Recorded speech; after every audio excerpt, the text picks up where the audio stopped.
Hey, what's going on, guys? For this Gunpla tip video, I want to talk about how to paint the inside of your thruster bells. So I got a few that we're going to use here and a couple of different ways that I'm going to demonstrate this for you guys today. So if you wanted to paint the inside of your thrusters to be a different color from what the part's molded in, whether you're fully painting the kit or you just want to add some detail, I'm going to show you a couple ways to do that. So the first technique that we're going to go over is going to be with using Gundam markers. So if you're just wanting to not fully paint the entirety of the kit, just add a few details here and there.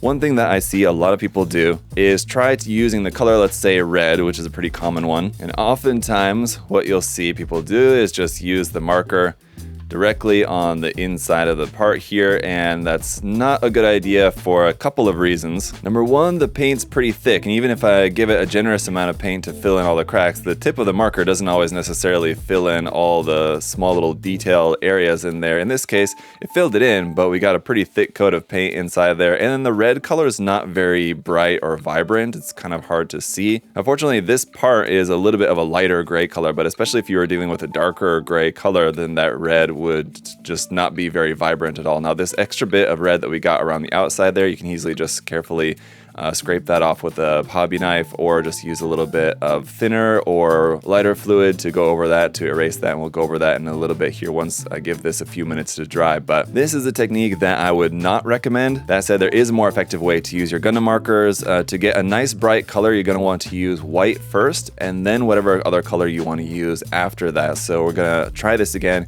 using some white on the inside of the part, and this time rather than using the marker directly, to make sure that we're not just loading up the inside of the part with a bunch of paint, I'm going to use a brush.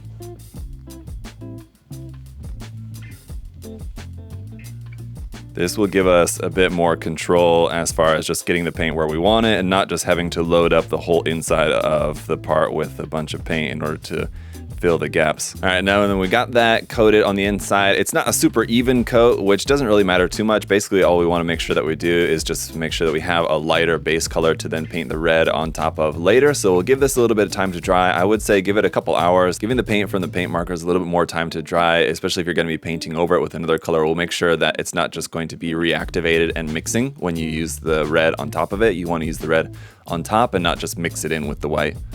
And after we've given that white some good time to dry, then we can go ahead and paint the red inside here. And I can already tell it's a much brighter color of red than what we had without the white in there. So it's looking good. And then, as I said, for cleanup on our first example here, you can either just carefully scour that away with your hobby knife, and you'll get some cleaner results like that, or with a Q-tip here with either some thinner or lighter fluid on there. Once that's wet, we can use that here to clean up around the edge as well.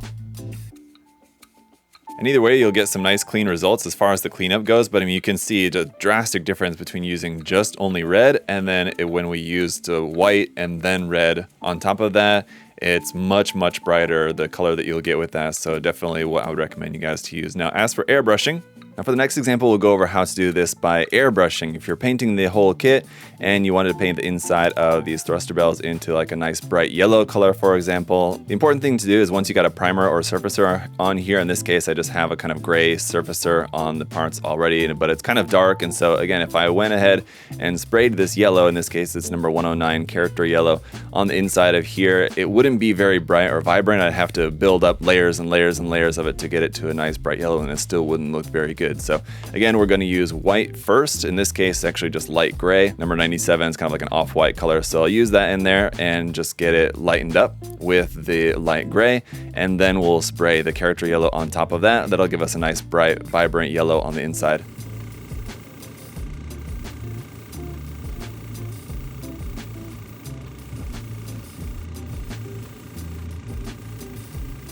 All right, so here we go, and that's how that's going to look, nice and bright on the inside. But the reason why we paint the inside first before the outer color, assuming that the outer color is going to be like a darker or a gray color and the inside is going to be a lighter, brighter color, you could just paint the inside white, or in this case, yellow, red, or gold, whatever you're going to paint the inside color. Paint the inside color first, because then that's easy to mask and cover up, and then paint the rest of the outside, because obviously we got some overspray here around the outside of the part, and assuming that you don't want this same yellow color here around the outer edge there. We're going to cover that up with our main color for the outside of the thruster bell now. And there's a couple of different ways to do it, kind of depending on whether you want the rim around the edge to also be yellow or only the inside. So if you want the rim to also be yellow and just like kind of the outer wall to be your gray color, then that's the easiest way. A lot of times what you might see people do is just take a piece of cardboard or something like this with some tape, and you can just go ahead and just stick that right onto there and then just spray it like this, and then the outside will all be sprayed in your gray color. And then when you remove it, the inside and the edge, which is what is stuck to the masking tape of this rim, will all stay in that light yellow color. Another way would just be to leave the part here on the clip and take a piece of masking tape and just cover up the top part here carefully. Just want to make sure that that's covering that entirely. And then again, we can just spray around the outsides here and that will coat everything. Now, if you didn't want the edge or the rim to also be yellow and you only wanted the inside to be yellow, basically what you have to do is just pack something inside there to basically mask that. And a lot of times what's most useful is just like a kind of sticky tack. So I've got some blue tack here, and you want to get the amount that will give you a nice ball that will fit nicely inside there, because you want it to fill that whole inside space to cover it, to make sure that your darker gray paint doesn't get in and cover up where you want to stay yellow, but you want to leave the edge. So in this case, I got a little too much, so I gotta get rid of some of this here. There we go, just like that, so that it fills the inside while still leaving the rim exposed so that that can get painted. Put that back on our clip, our little ice cream cone looking piece here, and we'll try painting with these two methods, and I'll show you how that's gonna turn out.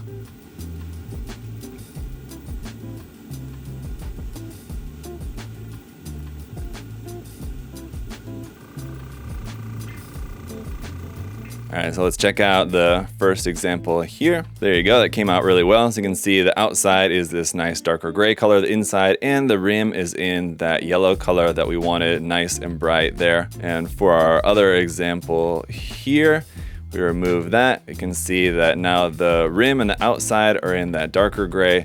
The inside is going to be in that light yellow color, so you can see how that's going to look. Definitely a little bit different. You can see I didn't have it like perfectly here on this example, but you guys get the idea. But you can see the main difference in kind of how that's going to change the look of the thruster bell. So depending on how you want it to look, you can choose accordingly. And so there you have it, guys. That's our results of a few different ways to go about painting the inside color of your thruster details on your Gunpla. Of course, there's many other ways that you could go about it. If you guys have other suggested ways that you like to use for painting these details, let us know in the comment section, but hopefully this helped you guys out. Make sure that you're subscribed for more videos like this in the future. And as always, if you want to check out some more model kits, paints, tools, and supplies, you can check the link in the video description for our website there, usagundamstore.com. Thanks so much for checking out the video here today, guys. Hope you learned a little bit, and we'll see you in the next one. Later.